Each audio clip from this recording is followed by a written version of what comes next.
Жаңағы музыкадан ақ біліп тұрған шығарсыздар, бүгін не туралы, кім туралы айтатынымызда. Я, бүгін Қазақстанның мақтанышы, біздің алтын ұлымыз Геннадий Головкин туралы айтамыз. Ассалаумағалейкум, бізбен бірге болыңыздар.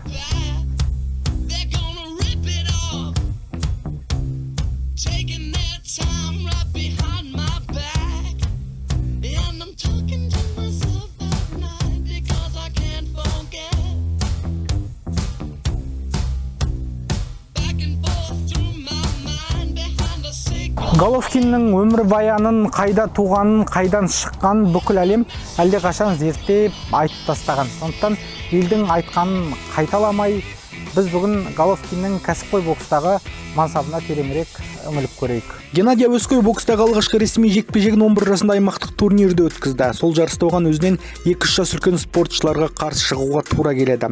Бірақ Головкин сол кезден ақ өзінің мықтылығын дәлелдеп жарыс жеңімпазы атанды. Осыдан кейін алтын ұлдың алтындай спорттық мансабы басталды. Головкин ұтқан әлем біріншіліктерін, Азия чемпионаттарын, құны алдыңға пара-пар Олимпиада күмісін бокссүйер қауым әлі де ұмыта қойған жоқ. Жалпы әуесқой мансабында Головкин 350 жекпе-жек өткізіп, оның 345-інде жеңіске жетеді. Осы тұста бір айта кететін қызық ақпарат бар. 2005 жылы сәтсіз әлем чемпионатынан кейін Геннадий Головкинға жан-жақтан сын көп айтылып кетеді. Тіпті стипендиясынан айырған деген деректер де бар. Содан кейін біздің батырымыз өзінің мансабын аяқтағысы да келген екен. Бірақ Германияның промоутерлік компаниясы дер кезінде ұсыныс жасап, Геннадий кәсіпқой боксқа ауысып кетті. Ойлап көріңіздер, сол кезде біздің батыр мансабын аяқтағанда қазір жағдайдың не болатынын ойлаудың өзі қорқынышты шынымен.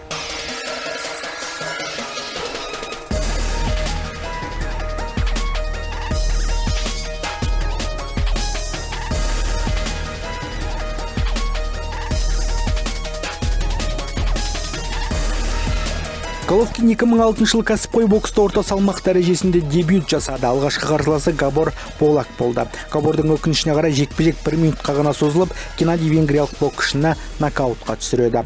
Біздің батырдың одан кейінгі кәсіби мансаптағы жарқын жеңістері елдің жадынан өше қойған жоқ. Расада, Ишида, Маклин, Гил Стивенс, Адам Джейкобс, Рубио, Канело, Мурата бұл тізім жалғасып 44-ке дейін кете береді. Жалпы Головкиннің мансабында қызылмен түртіп қоятын бір есім бар. Ол әрине мексикалық Сауль Канело Альварес. Жалпы Triple G мен Канело өз мансабында 2 рет кездесті. Алғашқысы 2017 жылы болды. 12 раундқа созылған бұл кездесу даулы, жай даулы емес, өте даулы тең есеппен аяқталды. Ал екінші кездесу 2018 жылдың 15 қыркүйегінде өтті. Бұл кездесуде өкінішке орай төрешілердің шешімімен Геннадий алғашқы рет жеңілістің дәмін татты. Бірақ біздің батыр алғашқы 2 кездесуде өзін жеңілдім деп есептемейді. Біз де солай ойлаймыз. Ал Triple G-дің бітіспес қарсыласы Канело Альварес жас болса да өте тәжірибелі боксшы. Әуесқой бокста небәрі 20 жекпе-жек өткізіп, 15 жасында кәсіпқой боксқа ауысып кеткен. Осы уақытқа дейін 60 жекпе-жек өткізіп, оның 57-сінде жеңген. Жеңіл салмақтан бастап бірінші ауыр салмаққа дейін барған боксшы. Соңғы рет шаршы алаңда ресейлік Дмитрий Биволға есе жіберіп қойды. Жалпы Головкин мен Канело жекпе-жегіне қатысты мексикалықтардың да ойы екі ұшты. Себебі стиль тұрғысынан да өздеріне жақын Головкинді қолдайтын мексикалықтар жетіп артылады. Оның бір дәлелі Triple G-дің бұрынғы бапкері Абель Санчес. Санчес өзінің сұхбаттарында Головкиннің Канелода мықтарға екенін жиі айтып жүр.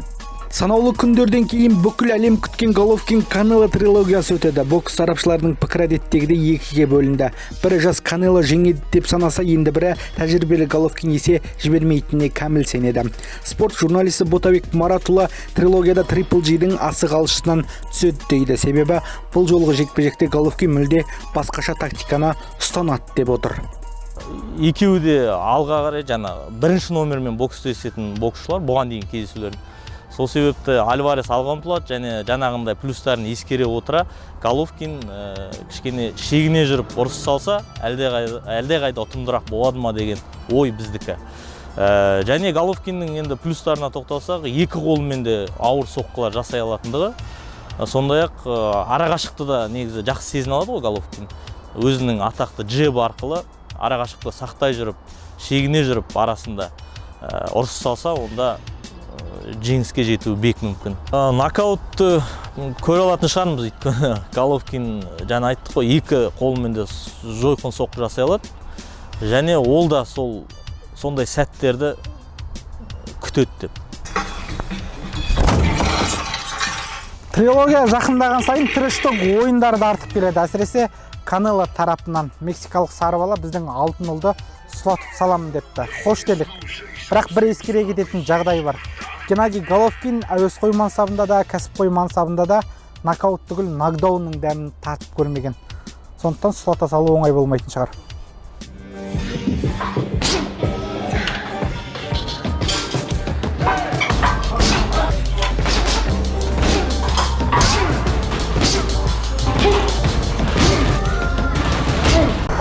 Канеломен өткен екі әділетсіз жекпе-жектен кейін біздің Арыстанның жүрегі жаралы. Ал жаралы Арыстанның қандай қауіпті болатынын мен айтпасам да білетін шығарсыздар. Алтын ұлымыздың асығы алшысынан түссін дейміз. Тақымды бірге қысайық ағайын. Ду